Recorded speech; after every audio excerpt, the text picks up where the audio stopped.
এখন যাদের সাথে আপনি রাজনৈতিক মতে মেলেন না, আন্দোলনে যারা আপনাদের কাঁধে কাঁধে পড়ছিল, এখন তাদের বিরুদ্ধে ট্যাগ দেওয়া হচ্ছে, অমুক ইসলাম বিরোধী, অমুক সমকামী এসব বলছে।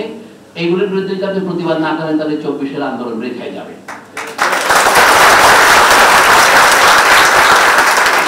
যারা বলছেন তারা মানে আসলে কিন্তু 24-এর যে গণতান্ত্রিক স্পিরিট তার বিরুদ্ধে তারা আছেন।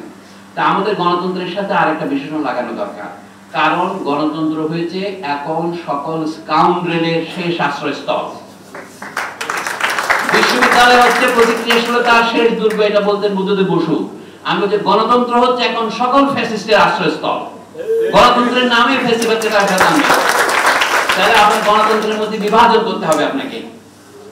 এক গণতন্ত্র হচ্ছে গণতন্ত্রের গণতন্ত্র, আর হলো ফ্যাসিজমের গণতন্ত্র। গণতন্ত্রের গণতন্ত্রকে বলে ন্যায়ভিত্তিক গণতন্ত্র, জাস্টিস ইজ ফেয়ারনেস।